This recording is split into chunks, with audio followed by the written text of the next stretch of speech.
Good morning. I'm enjoying these early morning, well, it's not very early, but morning or daytime readings. And here's one for a full moon in tropical Leo, sidereal, Cancer. So we're dealing with the sun and the moon as symbols. We're dealing with the archetypal mother and father of the solar system. And both of them, in their opposition, since they're on completely opposite sides of the earth, are in a square or an aspect or relationship of tension, fruitful tension, creative tension with Uranus, planet of change. So we're doing it a little different today. That's all I'm going to do with the astrology and see, what comes up as we move along through our reading here. But I do want to remind everyone that this is a great time, because of Leo and Cancer, to reconnect with the solar plexus in the body. Sit up straight. Move toward authenticity. And be guided by your soul as a practice. Get out of your own way as a practice, if you are so called. Authenticity heals trauma. And Om Dum Durgaye Namaha. Om Shrim Mahalakshmiye Namaha. Om Aim Saraswatiye Namaha. All who live to see such times have known trauma. The movement of spirit is being compassionate with yourself and being compassionate with others. Om, Om, Om. May we do so. In this reading, we, the collective, are represented by Mouse. I love this. I was pumping gas in 21 below, bright clear sunshine. That's sunshine on our mouse right there, coming through my bedroom window. In really cold clear sunshine yesterday, and at the base of the gas pump, a little mouse ran right by my foot, and it was kind of in the middle of the gas station, so it was very strange, oddly placed, kind of out in the middle of the parking lot kind of structure.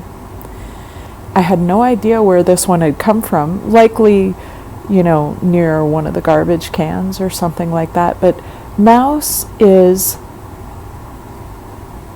a symbol representative of a totem of scrutiny. It means that we need to touch it with our whiskers in order to know the reality of it. And at this particular moon, it also kind of feels like a representative of the inner child, which Cancer and Leo both have deep connections to. This idea that in reconnecting with the heart of our power, we have to go back to the smallest part of ourselves and surrender in order for authenticity to surface and for us to be able to flow with authenticity.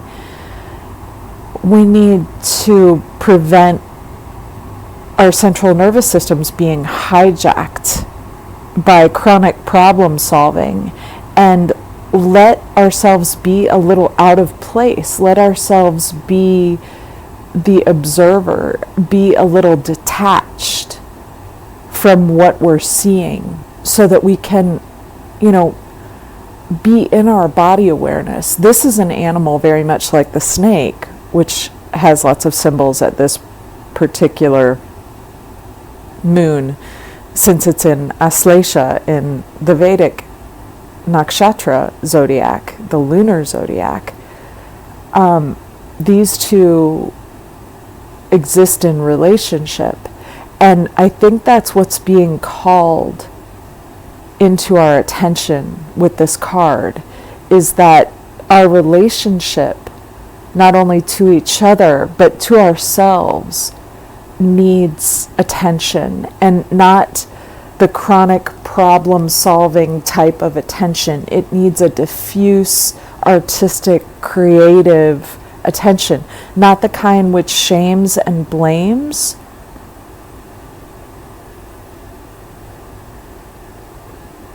You know, nitpicking and judging isn't the highest use of scrutiny, but meditation, staying with,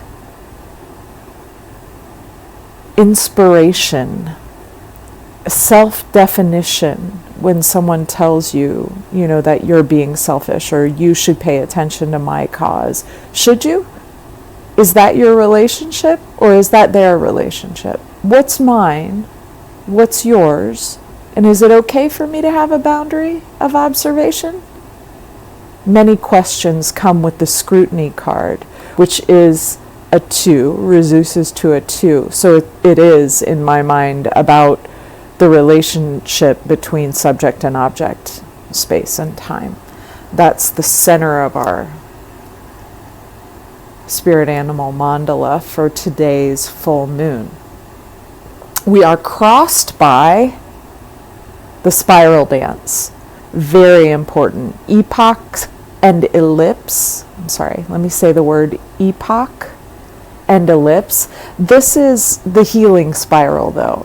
If you could see this altar cloth that I have, it has spirals all over it. This fossil also represents the spiral process. I'm sorry, altar. I did not mean to do that. And it talks about the cycles of time and space that we are in, that we cannot avoid, right? The detachment that can come, for example, by sitting at a desk or sitting period, that it alienates us from our internal awareness, from that inner child, that small inquisitive creature that's built of a type of curiosity that we need.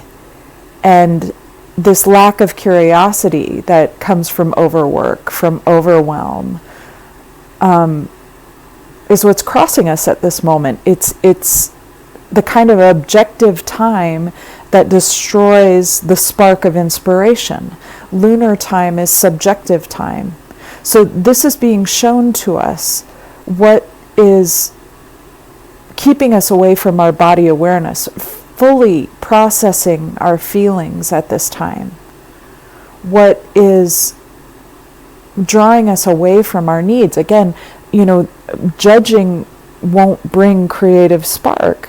Only staying with it, only self-trust, only self-definition, when you're caught up in a vortex, is what's going to define where you are in space and time.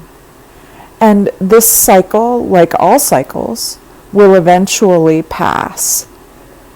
But it's important to realize that sometimes the cycle itself, coming into its fruition, is the thing that can stand in our way. And we have to reorient ourselves authentically at this full moon. This spiral dance card of the grouse reduces to a 7, and 7 is a number of healing. There's a sense here that not paying attention to the body, not paying attention to the feelings, is a wound, is wounding in some way. And that sounds like an important message to me. This is founded in the Akashic. So a larger cycle. Whale is about the longest cycles it's possible to observe. And we do this observation of cycle to make meaning. And we are creatures that create meaning. It's not a rational exercise. It's not, I mean, some people say Akashic Record is like a book or a library. It's a spiral. It's a DNA spiral, right? And what's working against us is a past, a long-held 6,000-year maybe tradition of patriarchy. You all know my opinion on this if you read the blog and follow how I'm interpreting astrology, because it is, our lives are about our individual interpretation of what's going on. So you have access to everything that ever happened through your DNA. And if you're open to it, you have access to what will happen through your DNA. That's why the disconnection from body awareness has become like a pogrom. It's become a way of controlling people. And if you look at this card, it reduces to a 5. A 5 is a number of transformation and conflict. So we need to be able to change our perception of the past, and therefore our perception of ourselves. I wanted the sun, but it's a little bright, like the light of a full moon, right? It's a little bright, it's a little revealing, it's a little overexposed. And I really get the sense that that's what's happening at this full moon. You know, in the next couple of days or weeks, we're going to see something we haven't seen before that the patriarchal past represents and is fearful of, in my humble opinion. But we will see. We are founded in the Akashic. The Whale card. We are crowned by our highest aspiration is loyalty. Beautiful card. This one's one of my favorites. Dog.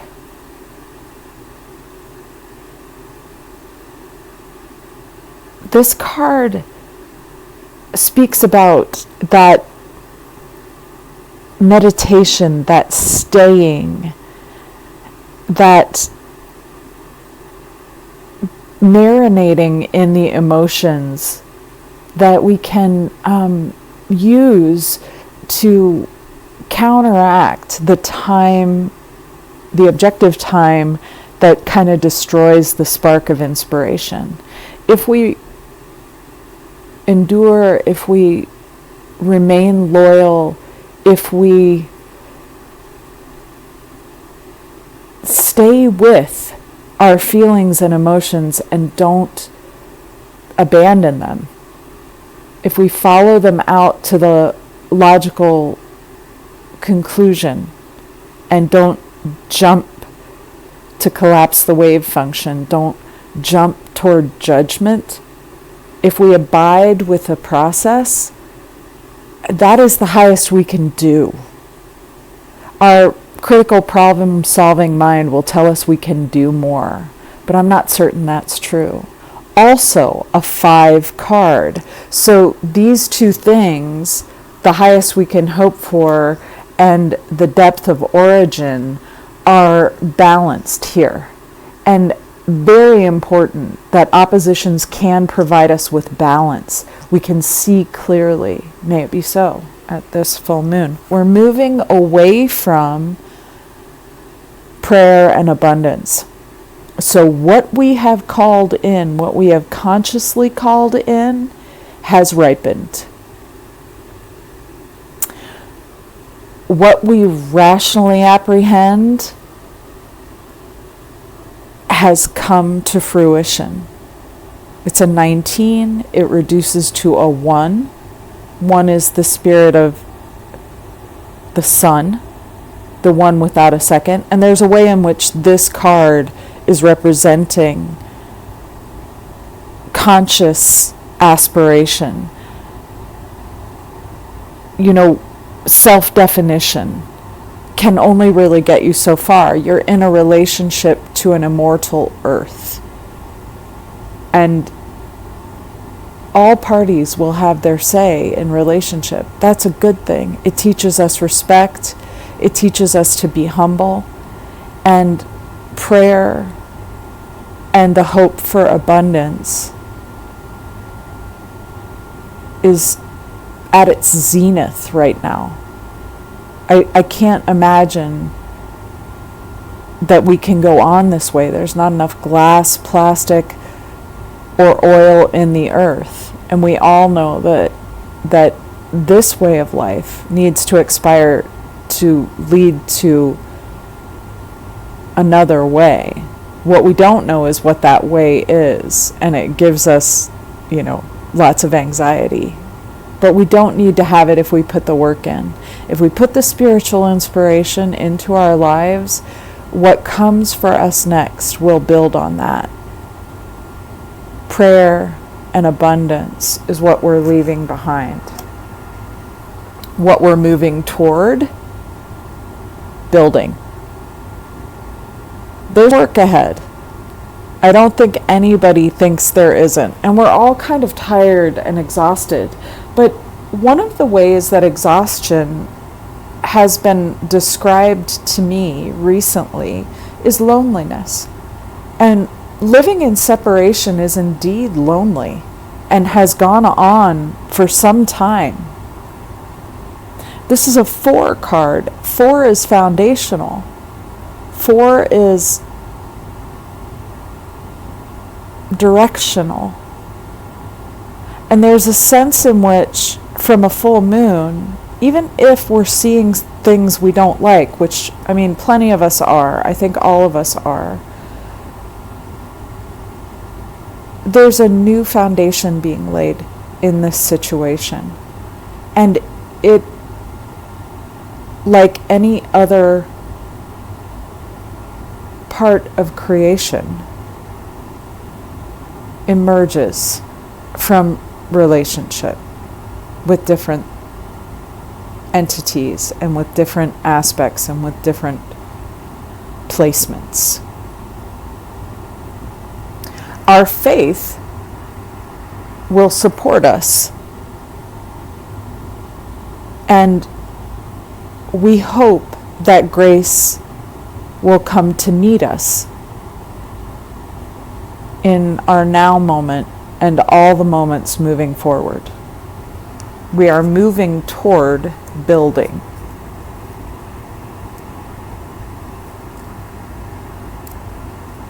What we are becoming, remember, we are scrutiny, but we are becoming innocent. This is where creativity comes from. When we're wide open, it's a 3 card. 3 is the number of the goddess, the triad. It's that number before the foundation. It's the seminal awareness that allows the goddess to repeat her cycle. It's saying, okay, I'm ready for another round. Even when you're tired, right? Even when you don't feel like you can build more because you're kind of exhausted, the cycles continue on. And we have to orient our attitude toward innocence. It was beautifully explained to me how this full moon, with proper inward reflection, can help us lift our perception out of the downward spiral. indicated by the grouse card here. We're thinking, all the goodness of this world is behind us. And it looks that way. It really does, because resources are being depleted. There's moaning and groaning. Blood is being shed. The walls are closing in. We're crowded. But that also describes the condition in the womb for birth. And in order to welcome new birth into the world, as mammalian and all biotic life has done since time was time, something's got to open. Something's got to be awestruck, filled with wonder. I'm sure, looking at it from the perspective of a porcupine, they don't all the time know why predators get repelled from their bodies. But it's like a protection of grace around them. All these spiky little spines, right? I'm wearing the protection, the garment of grace that you have created with your prayer, with your time, with your heart.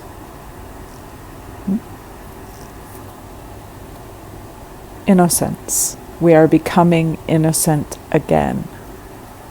I love that. I really do. I'm not going to lie. I think that's a beautiful sentiment. Back to that inner child, back to authenticity, and flowing from there as a practice. It's a 3. Beautiful. All around us is transformation, right? I feel that. It's a number 9. It's a 9 year. 9 is the year of the snake. Snake card is transmutation, taking the poison and turning it into medicine. Butterfly is the internal transformation, breaking the body down to become something new. And in that way, we can look at poison as the cure. We can see that what has hurt us can also rebuild us. But we have to be open to that. There has to be, we can't have a fixed shutting down. And I think a lot of things in our culture have that fixed tendency. They're only going in one direction and they don't have the capacity for 2 directions. We need multivalent, multi-directional, spiritual, authentic structures in our world. And this is the process that one goes through to get that. A transformation process. Not always pretty, not always easy. Sometimes looks like a downward spiral, but if you stick with it, something you've never seen before can emerge. Think about the magic of a butterfly. It goes into the chrysalis, a worm, and comes out a winged creature capable of flight.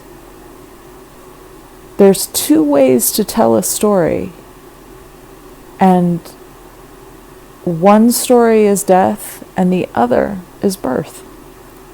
We get to choose. We get to orient ourselves as we choose. There's ever a sort of fair play here. 9 number. Beautiful. Our hopes and fears in this moment. Power.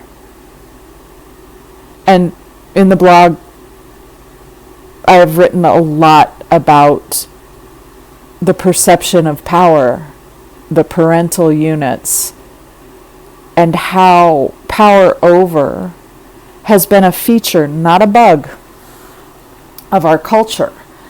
We require freedom and the ability to move through spiraling structures in fast, healing ways inspires both fear and desire in us. We both want and fear power.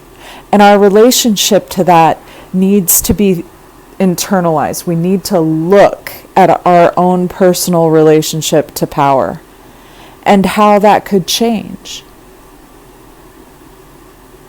How that should change.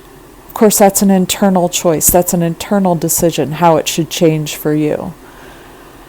It's an 8 card. So this is like big transformation, where porcupine is and butterfly are talking about opening and inward moving transformations. And 8 is like the huge changes in life. And we're afraid of the big power of nature a lot of the time. But it really needs to be seen as a larger structure of self. It really needs to be seen as something internal when the external transformation is happening, when the power is upon us. It is also within us. Hope and fear, power and transformation there. The highest we can hope for are boundaries. The armadillo is this beautiful creature that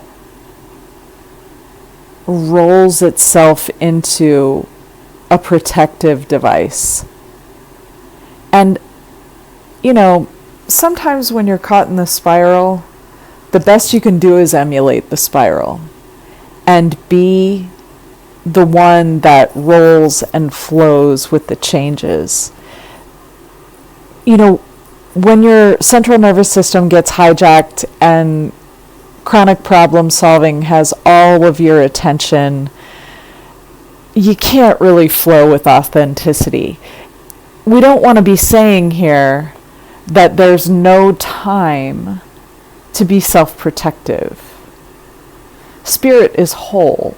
It embodies both things, outward openness and self-protection. And it looks like with the becoming and the highest becoming being like a wisdom.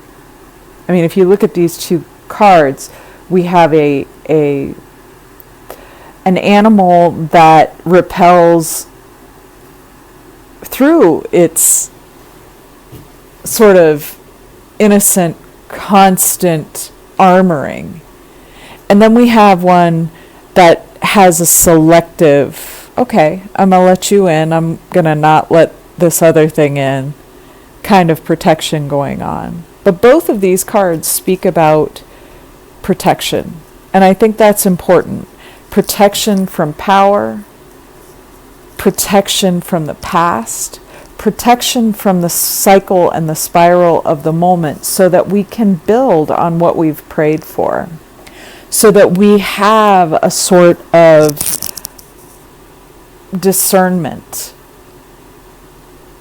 that tells us what to be loyal to and what should remain in the past, what should be built upon, and what should be thanked and released.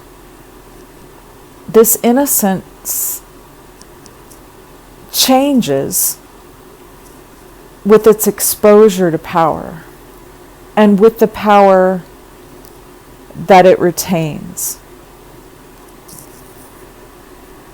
It becomes a wise creature that knows when to open and when to resist.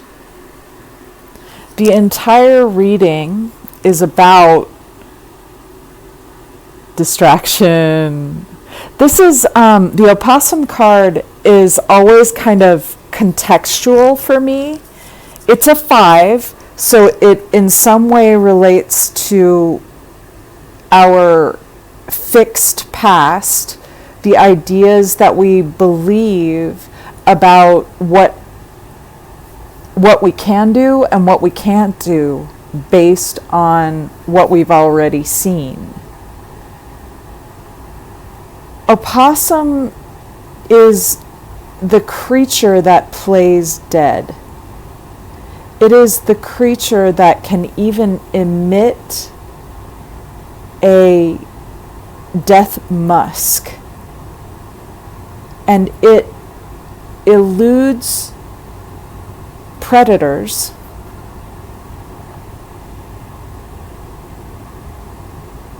by distracting them, by making them think that it has left the fight.